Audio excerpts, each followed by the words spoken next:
नमस्कार बच्चों, जय माता दी। आज की कक्षा में हम लोग पढ़ने वाले हैं कक्षा 7 के हिंदी विषय का अध्याय 1, जिसका नाम है कुछ और भी दूँ।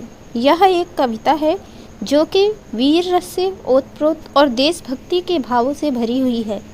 इस कविता के माध्यम से बच्चों के कोमल मन में स्वदेश प्रेम की भावना को जागृत करने का प्रयास किया गया है।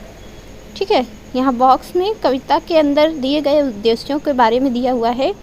कवि देश के लिए सर्वस्व न्यौछावर करने की प्रस्तुत है, पर है यानी उद्देश्य, इतने से ही उनका मन संतुष्ट नहीं होता, इस बारे में बताते हैं। मतलब उन कवि का कहना यह है कि वो जो है देश को और भी कुछ ज़्यादा देना चाहते हैं। ठीक है, यहाँ पर देखिए आपको बता रहा है कि कवि का मन जो है देश को थोड़ा बहुत कुछ देकर संतुष्ट नहीं हो रहा है, वो देश को और भी कुछ उत्कृष्ट अर्पित करना चाहता है। स्वयं को वह कैसा मानता है? स्वयं को कवि अकिंचन मानता है। अकिंचन मतलब बहुत ही ज़्यादा छोटा मानता है देश के प्रति कुछ करने के लायक व्यक्तियों में से। उसके भाव और चाहत अपनी हर चेष्टा को राष्ट्रमाता के चरणों में समर्पित करने के लिए कृत संकल्पित है और देशवासियों को भी प्रेरित करता है। तो आइए इस कविता के माध्यम से हम भी देश प्रेम की भावना से ओतप्रोत हो जाते हैं और इस कविता का पठन करके देखते हैं। मन समर्पित, तन समर्पित और यह जीवन समर्पित, चाहता हूँ देश की धरती तुझे कुछ और भी दूँ। माँ तुम्हारा ऋण बहुत है मैं अकिंचन, माँ तुम्हारा ऋण बहुत है मैं अकिंचन, किंतु इतना कर रहा फिर भी निवेदन, थाल में लाऊं सजाकर भाल जब, कर दया स्वीकार कर लेना यह समर्पण। गान अर्पित प्राण अर्पित, रक्त का कण कण समर्पित, चाहता हूँ देश की धरती तुझे कुछ और भी दूँ। भांज दो तलवार को लाओ न देरी, बांध दो कसकर कमर पर ढाल मेरी, भाल पर मल दो चरण की धूल थोड़ी, शीश पर आशीष की छाया घनेरी। स्वप्न अर्पित, प्रश्न अर्पित, आयु का क्षण क्षण समर्पित, चाहता हूँ देश की धरती तुझे कुछ और भी दूँ। तोड़ता हूँ मोह का बंधन क्षमा दो, गाँव मेरे द्वार घर आंगन क्षमा दो, आज सीधे हाथ में तलवार दे दो और बाएं हाथ में ध्वज को थमा दो। ये सुमन लो यह चमन लो, नीड़ का तृण तृण समर्पित, चाहता हूँ देश की धरती तुझे कुछ और भी दूँ। ठीक है, इस कविता के जो रचयिता हैं उनका नाम है श्री राम अवतार त्यागी। ठीक है, श्री राम अवतार त्यागी जी के माध्यम से यह कविता यहाँ पर लिखी गई है।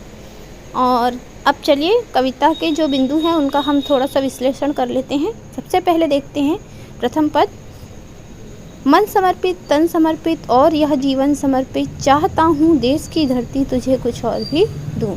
ठीक है, कवि कहना चाहते हैं कि हे देश, मैं तुम्हें अपना तन मन और जीवन सब कुछ देने के बावजूद मेरा यह मन कहता है कि मैं तुम्हें कुछ और भी दूँ।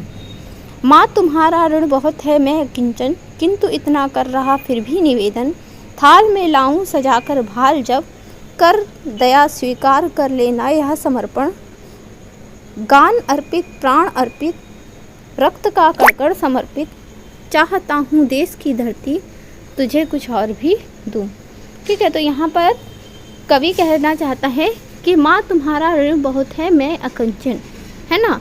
अकिंचन का अर्थ है कि मेरे पास में आपको देने के लिए कुछ भी नहीं है, और आपने जो मुझे जन्म दिया है भारत माता, और आपकी गोद में मैं खेल कर बड़ा हुआ हूँ, इसका जो ऋण है वह मेरे ऊपर बहुत ज़्यादा है।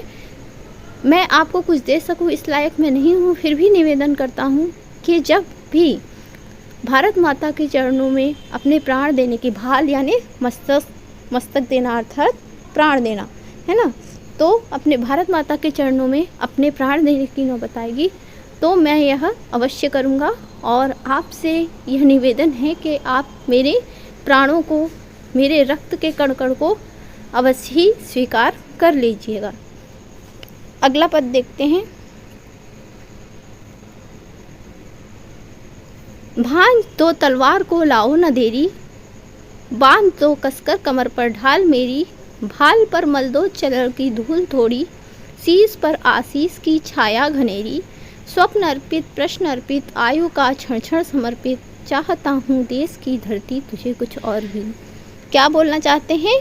भांज दो तलवार को लाओ न देरी, मतलब जो यहाँ पर बालक है, कवि एक अपने आप को बालक की तरह समझ के यहाँ पर कहना चाह रहे हैं कि बालक कह रहा है कि अब मैं अपने देश के लिए अपने प्राण देने के लिए तैयार हूँ और जो देश को हानि पहुँचा रहे हैं उनसे युद्ध करने के लिए तत्काल मुझको आप तलवार दे दो, साथ ही एक ढाल भी मेरी कमर पर बांध दो, मैं युद्ध के लिए जाने के लिए तत्पर हूँ।